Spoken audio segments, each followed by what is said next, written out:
Buongiorno a tutti, grazie della vostra presenza. Io sono l'assessore alla cultura Albano Ricci e insieme ai miei saluti, ai miei ringraziamenti e all'augurio di buon lavoro per questo convegno unisco chiaramente quello del sindaco Francesca Basanieri, che tra l'altro nel corso della giornata sarà qua a presenziare, a salutare tutti gli ospiti e tutti i relatori.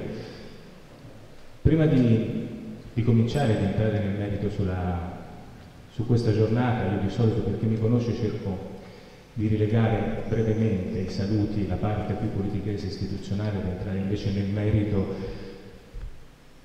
dei convegni, nel merito stesso delle giornate di studio. Però chiaramente è doveroso da parte dell'amministrazione comunale ringraziare chi, in collaborazione con il Comune, ha voluto fortemente la realizzazione di questa giornata, che soltanto sfogliando gli atti dell'altro convegno omologo fatto sempre in questo luogo, sempre a Via Cortona, la possiamo definire un evento storico per la nostra città e storico per l'Accademia. E quindi vado a ringraziare l'Accademia Etrusca, che insieme all'amministrazione comunale oramai da decenni lavora per la città di Cortona, per la conservazione della sua bellezza, delle sue opere d'arte, dei suoi ritrovamenti archeologici, pensando non all'immediato, non al momento, non all'applauso facile, ma pensando al futuro di questa città, pensando all'attrazione di questa città.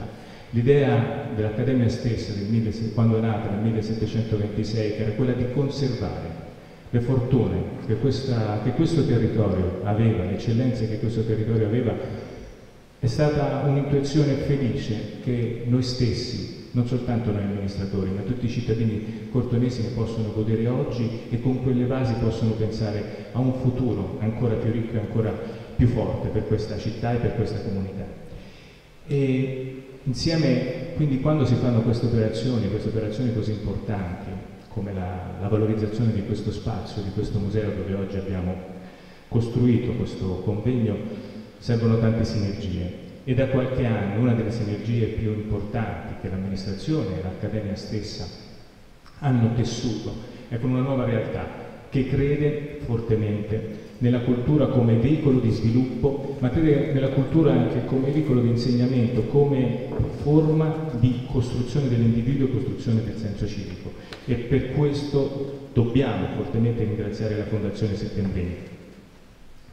E insieme, tra tutti questi grandi attori che lavorano per la nostra città e anche per la giornata di oggi, non poteva mancare il supporto sempre decisivo. Io, quando dico tra le istituzioni culturali, cito sempre anche la Banca Popolare di Cortona, perché è vero che si occupa non propriamente di cultura, ma senza quei contributi la cultura non potrebbe essere fatta.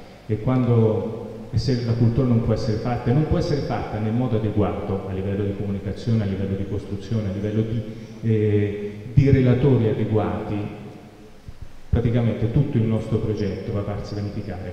E quindi ringrazio nuovamente la Banca Popolare, che non fa mancare mai il suo appoggio su queste iniziative.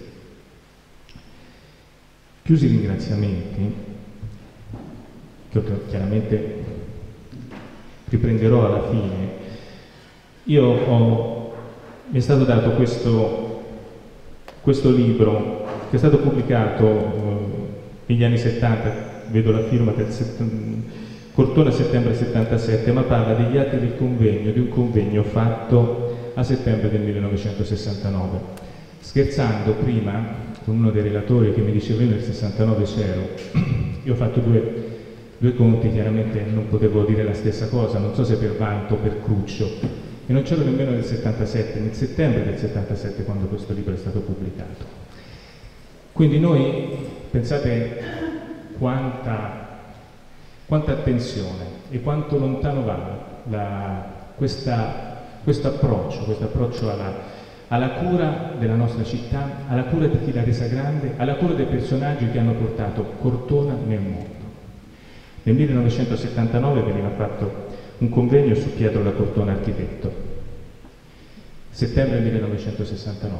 Giugno 2015 nuovamente abbiamo organizzato un convegno su questo grande genio.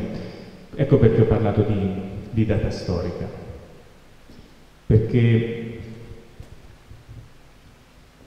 avere questi geni, avere questi talenti, avere queste eccellenze, avere questi personaggi che hanno portato alla bellezza, l'estetica, e sono stati figure di riferimento per tutto il mondo, e pensare che sono nati, sono cresciuti e probabilmente devono la spinta del loro talento a questa città, riempie chi come me cerca di amministrarla e ha tra le sue deleghe quella della cultura, riempie chiaramente di orgoglio ma di tanta responsabilità.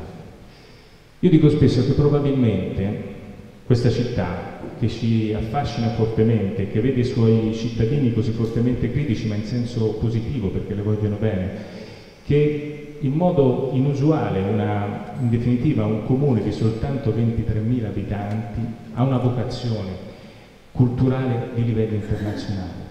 Abbiamo creato nel tempo delle relazioni stabili con i più importanti musei mondiali, con le istituzioni culturali più importanti a livello internazionale. E tutto questo non tanto perché siamo stati bravi, ma perché evidentemente dalla civiltà etrusca in poi questa città ha creduto nell'attenzione, nella cura del proprio territorio, nel paesaggio, nell'estetica, nella bellezza, nel voler preservare anche con forza, a volte anche con caparbietà, certi scorci, certe fortune, certe piazze, certe vedute, il cono collinare.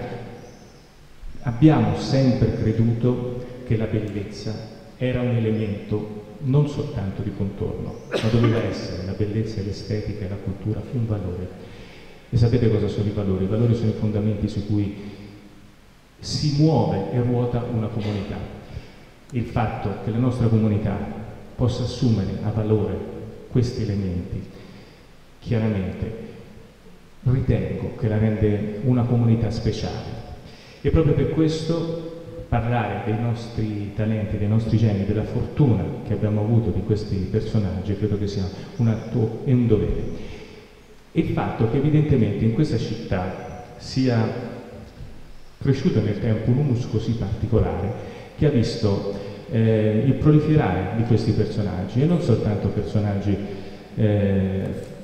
che però hanno tutti una risposta internazionale, che hanno fatto, in qualche modo hanno cambiato anche il modo di percepire l'arte. Abbiamo fatto e faremo e rinnoveremo qui all'interno del museo la collezione Severini. Abbiamo Luca Signorelli, sono passati di qui i più grandi artisti del periodo dell'umanesimo, del Rinascimento. Cortona evidentemente ha qualcosa, probabilmente anche di imponderabile, che ha consentito lo sviluppo di questi grandi talenti. E come non parlare, tra l'altro, di Pietro Perrettini. Tra l'altro in questo periodo c'è una mostra a Roma che vede sul barocco, che vede tra i pezzi più importanti, i pezzi appunto di Pietro da Cortona provenienti da questo museo. Chiudo, perché chiaramente voglio lasciare la parola agli altri relatori, proprio ringraziandoli della loro presenza, ringraziando chi nel 69 c'era e c'è anche oggi, e chi invece oggi vuol portare il proprio contributo su questo personaggio, ma soprattutto vuol segnare un'altra pagina importante della storia di questo museo, dell'Accademia della città di Cortona. Grazie. Dicevo dei grandi animatori culturali di questa città, e lascio la parola all'avvocato Nicodemo Settembrini.